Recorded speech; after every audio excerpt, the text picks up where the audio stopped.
안녕하세요. 뉴프런트의 성도 여러분, 또 온라인으로 함께 하시는 성도 여러분 환영합니다. 이 시간 함께 찬양하시며 기도회 시작하겠습니다.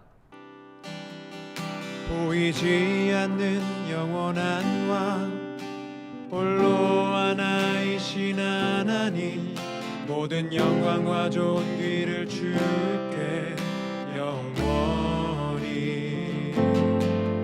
보이지 않는 영원한 왕, 홀로 하나이신 하나님, 모든 영광과 존귀를 주께 영원히. 아멘. 영광과 존귀 영원히, 영광과 존귀 영원히, 영광과 존귀 영원히. 아멘.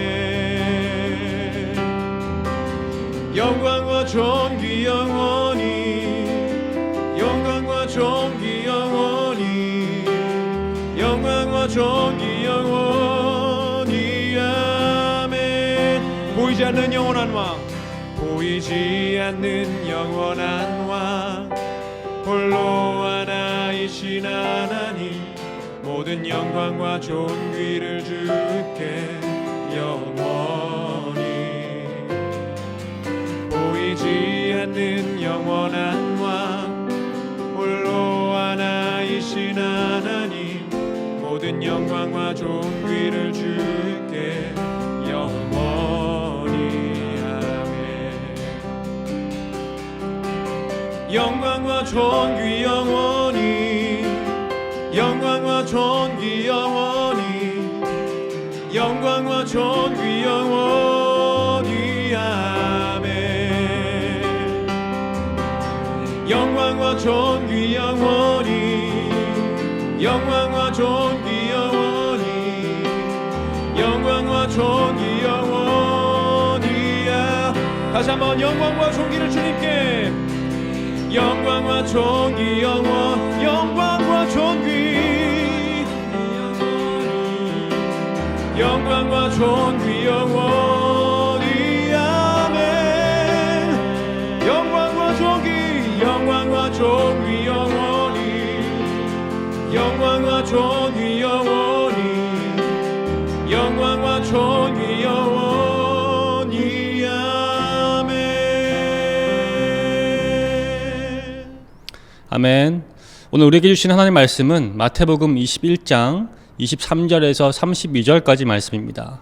함께 읽도록 하겠습니다. 예수께서 성전에 들어가서 가르치고 계실 때 대제사장들과 백성의 장로들이 다가와서 말하였다. 당신은 무슨 권한으로 이런 일을 하시오? 누가 당신에게 이런 권한을 주었소? 예수께서 그들에게 이렇게 대답하셨다. 나도 너희에게 한 가지를 물어보겠다. 너희가 대답하면 나도 무슨 권한으로 이런 일을 하는지를 말하겠다. 요한의 세례가 어디에서 왔느냐? 하늘에서냐? 사람에게서냐? 그러자 그들은 자기들끼리 의논하며 말하였다. 하늘에서 왔다고 말하면 어째서 그를 믿지 않았느냐 할고 할 것이요. 또 사람에게서 왔다고 하자니 무리가 무섭소. 그들은 모두 요한을 예언자로 여기니 말이요. 그래서 그들은 예수께 모르겠다고 대답하였다. 그러자 예수께서 말씀하셨다. 나도 내가 무슨 권한으로 이런 일을 하는지를 너에게 말하지 않겠다. 너희는 어떻게 생각하느냐? 어떤 사람에게 아들이 둘이 있는데 아버지가 맏아들에게 가서 얘야 너 오늘 포도원에 가서 일하여라 하고 말하였다. 그런데 맏아들은 대답하기를 싫습니다 하고 말하였다. 그러나 그 뒤에 그는 뉘우치고 일하러 갔다. 아버지는 둘째 아들에게 가서 같은 말을 하였다. 그는 대답하기를 예 가겠습니다 아버지 하고서는 가지 않았다. 그런데 이 둘 가운데서 누가 아버지의 뜻을 행하였느냐? 예수께서 이렇게 물으시니 그들이 대답하였다. 맏아들입니다. 예수께서 그들에게 말씀을 하셨다. 내가 진정으로 너희에게 말한다. 세리와 창녀들이 오히려 너희보다 먼저 하나님의 나라에 들어간다. 요한이 너희에게 와서 옳은 길을 보여주었으나 너희는 그를 믿지 않았다. 그러나 세리와 창녀들은 믿었다. 너희는 그것을 보고도 끝내 뉘우치지 않았으며 그를 믿지 않았다. 아멘. 오늘 함께 나누고 싶은 말씀의 제목은 내 뜻을 넘어 하나님 뜻으로입니다. 오늘 본문은 예수님께서 예루살렘에 입성하신 후 성전에서 유대 지도자들과 논쟁하신 내용을 보여주고 있습니다. 예수님께서 성전에서 가르치실 때 대제사장들과 장로들이 예수님께 다가와 당신이 어떤 권한으로 이러한 일들을 하는지 성을 냅니다. 당시 대제사장은 성전의 모든 것을 감독하고 있던 제사장 중에 최상위층이었고, 장로들은 산헤드린이라는 정치 세력의 구성원으로서 사두개인들과 바리새인들의 대표자였습니다. 평소에도 예수님을 탐탁해 여기지 않았던 그들에게 예루살렘에 입성하신 후 보여주셨던 예수님의 행적은 한마디라도 하지 않고서는 견딜 수 없는 지경이었던 것 같습니다. 그래서 그들은 예수님을 직접 찾아가 물은 것이었죠. 도대체 당신이 무슨 권한으로 이렇게 성전에서 장사도 하지 못하게 하고 선지자인 마냥 병자를 치유하며 또 마음대로 이렇게 가르치냐고 말이죠. 평소에 예수님이셨더라면 먼저 잘 대답을 해주었을 법한데, 하지만 오늘은 그렇게 하지 않으십니다. 오히려 그들에게 역으로 질문하시면서 질문에 답을 할 수 있다면 당신도 답을 해주시겠다고 말씀하십니다. 그러면서 하셨던 질문은 바로 세례 요한에 관한 것이었습니다. 요한이 사람들에게 세례를 줄 수 있는 권한이 하늘에서 곧 하나님께서 왔는지 아니면 사람에게서 왔는지 물으셨던 것입니다. 유대 지도자들 입장에서 이 질문은 참 난감한 질문이었습니다. 만약 그들이 요한의 세례의 권위가 하나님으로부터 왔다고 한다면 하나님께서 보내신 선지자를 결국 그들이 죽게 했다는 비난을 받았을 것이고, 반대로 사람으로부터 왔다고 한다면 요한을 하나님께서 보낸 선지자라고 여기고 있었던 주변 군중들에게 비판을 받을 것이 뻔했기 때문입니다. 결국 어떠한 대답을 하든지 그들은 요한이 하나님으로부터 권한을 받은 선지자라는 답을 피해갈 수가 없었습니다. 이것은 곧 예수님의 권위를 인정할 수밖에 없다는 의미를 가지고 있습니다. 왜냐하면 하나님으로부터 권위를 받은 요한이 예수님을 메시아로 지목했었기 때문입니다. 그래서 그들은 의논 끝에 예수님께 모르겠다고 답을 합니다. 요한과 예수님의 권위를 인정하지 않으며 동시에 군중들의 비난을 모두 피할 수 있었던 명확한 답변을 그들이 내놓았죠. 결국 예수님께서는 그들의 대답에 따라서 당신께서도 그들의 질문에 대한 대답을 하지 않으시겠다고 하십니다. 자, 그런데 오늘의 이야기는 여기서 끝이 나지 않습니다. 28절부터 새로운 비유가 등장하죠. 바로 두 아들에 관한 비유입니다. 사실 예수님께서는 오늘 본문의 마지막에 드시는 비유는 내일 본문인 포도원 농부 비유, 그리고 수요일 본문인 혼인잔치 비유와 연결되어져 있습니다. 유대 지도자들이 끝까지 예수님을 믿지 않고 살아갈 때 결국은 하나님의 심판이 임한다는 것을 이 세 가지 비유를 통해서 주님께서는 대답하고 계셨습니다. 가장 첫 번째 비유였던 오늘 포도원에 보내진 두 아들의 비유에서 일하러 가지 않는다고 하고 결국 순종함으로 일하러 가는 한 아들은 당시 율법에 순종하지 않았지만 회개함으로 예수님을 받아들였던 세리와 창기들 같은 죄인들을 뜻합니다. 반면 일하러 가겠다고 하고는 가지 않았던 다른 아들은 율법에는 순종했지만 예수님의 권위에 끝까지 도전하는 유대 지도자들을 뜻합니다. 결국 예수님께서는 이 비유를 통해 말로만 하는 신앙이 아닌 실천에 있는 신앙, 즉 율법을 지켜가며 하나님을 떠나가는 삶이 아니라 회개할 줄 알므로 하나님께 나아가는 삶이 곧 천국에 들어감을 가르치십니다. 사랑하는 성도 여러분, 우리는 1년이 넘는 긴 시간을 팬데믹으로 보내고 있습니다. 이 시기 오늘 본문은 어쩌면 우리에게 최근 우리의 삶 그리고 우리의 마음이 어떠한지 점검하는 말씀일지도 모르겠습니다. 신앙생활을 하고 있지만 하나님께 정작 순종하지 않고 있는 나의 모습, 주여 주여라고 하나님을 부르고 있지만 정작 내 마음속에 내 자아를 가장 우선시하고 있거나 또는 다른 우상을 섬기고 있는 모습, 아니면 여러 가지 이유로 힘이 들어서 마음이 딱딱하게 굳어짐으로 자신의 의만 가득 찬 모습, 어쩌면 우리의 마음과 삶에 이러한 유대 지도자들의 마음 또는 포도원의 말만 하고 가고 있지 않은 아들의 모습이 있을지도 모르겠습니다. 이러한 우리에게 주님께서는 질문하십니다.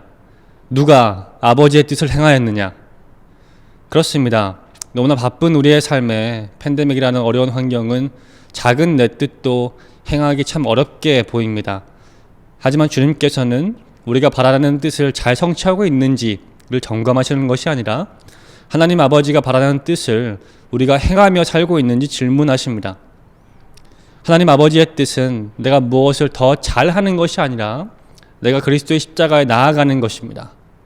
하나님 아버지의 뜻은 결코 우리가 온전히 율법을 잘 지키며 살아가는 종교인이 되는 것이 아니라 우리가 스스로 온전할 수 없다는 것을 깨닫고 우리를 온전케 하시는 예수 그리스도께 다가가는 것입니다.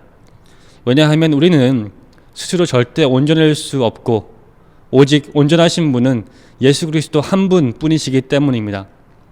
그러므로 사랑하는 성지의 자매 여러분, 나의 연약함과 완악함이 아닌 예수님의 위대함과 선하심을 바라봅시다. 바벨탑을 쌓고 싶어하는 내 마음의 뜻이 아닌 하나님 나라를 완성해 가시는 하나님 아버지의 뜻을 붙잡읍시다.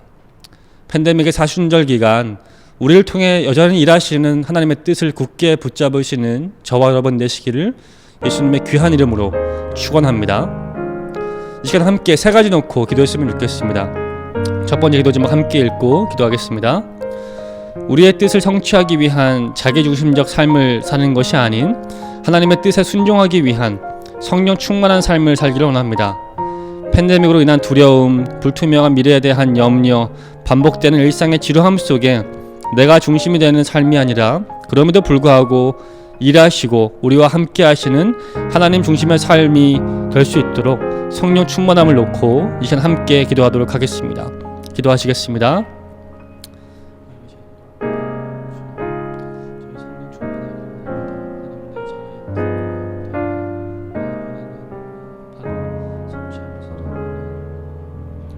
이기적인 삶이 되는 것이 아니라 정말 하나님 아버지 뜻이 무엇인지를 주님의 뜻을 구하는 자가 될 수 있도록 저희가 될 수 있도록 주님께 불쌍히 여겨주시옵소서. 이렇게 하셔서 주님 제 마음의 뜻을 주께서 주님의 뜻으로 바꿔주시고 성령께서 더 깊게 내재하여 주심으로 주님께서 이루시고자 하는 삶을 주님께서 이루시고자 하는 나라를 우리를 통해 펼쳐주시기를 간절히 기도합니다. 두 번째 기도 제목 읽고 또 기도하시도록 하겠습니다. 우리가 팬데믹 가운데서도 하나님 나라의 가치를 두고 살기를 원합니다. 팬데믹보다 크신 하나님을 바라보면서 하나님 나라에 대한 열정을 회복하고 그 소망을 가질 수 있도록 우리의 심령을 흔들어 주옵소서. 우리의 마음을 주님께서 만져주시고 우리의 생각을 주께서 주관하여 주어서 우리의 삶과 우리의 의를 추구하는 것이 아니라 하나님 나라에 대한 소망을 더 회복할 수 있도록 이 시간 또 함께 기도하도록 하겠습니다. 기도하겠습니다.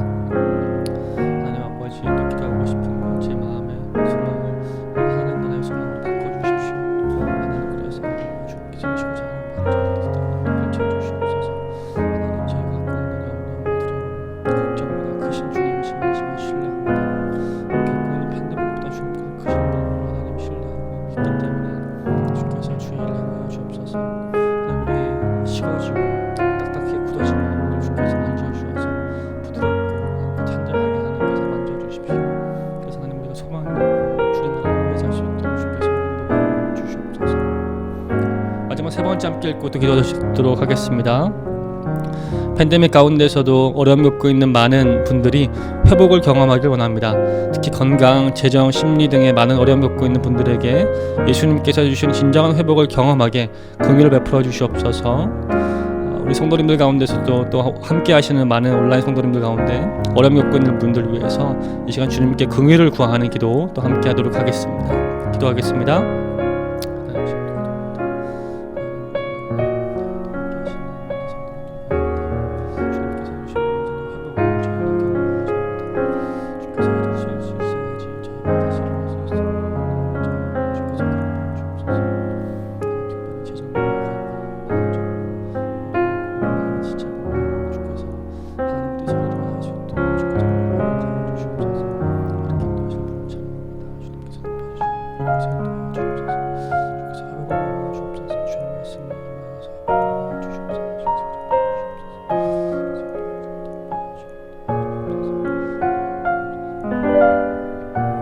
하나님, 기도하고 싶은 것은 어려운 팬데믹 가운데서도 여전히 주님께서는 당신의 일을 행하시는 분이심이라는 겁니다. 하나님 그 이름을 찬양합니다. 하나님 저희 삶 가운데 저희가 연약하여서 또는 완악하여서 말만 하고 또는 종교인으로 살아가는 모습이 참 많을 때가 있지만 그렇지만 하나님께서 저희를 품어주심에 저희가 이 시간 다시 한번 용기 내어 새롭고 산 길 되신 예수님께 나아가고자 합니다. 우리의 딱딱해지고 완악해지고 뻣뻣한 우리의 마음의 상태를 주께서 만져주셔서 부드럽고 주님께서 쓰시기에 겸손한 마음으로 저의 삶을 인도하여 주십시오. 하나님 그래서 오늘 본문에 나오는 것 같이 유대 지도자들과 같은 삶을 살아가는 것이 아니라 주님께서 기뻐하시고 주님께서 받아주시고 환영해 주시는 정말 회개할 줄 알고 주님을 사모할 수 있는 저희가 될 수 있도록 주께서 인도하여 주십시오. 특별히 코비드 가운데 어려움 겪고 있는 주님의 많은 귀한 아들과 딸을 회복하여 주시기를 간절히 기도합니다. 재정을 주님께서 붙잡아 주시고 건강을 회복시켜 주시고 마음과 관계들 주님께서 회복하여 주십시오. 주님의 은혜 없이 이 시기를 넘어갈 수 없음을 겸손히 고백하오니 주께서 은혜 주시고 긍휼을 베풀어 주시기를 간절히 기도합니다.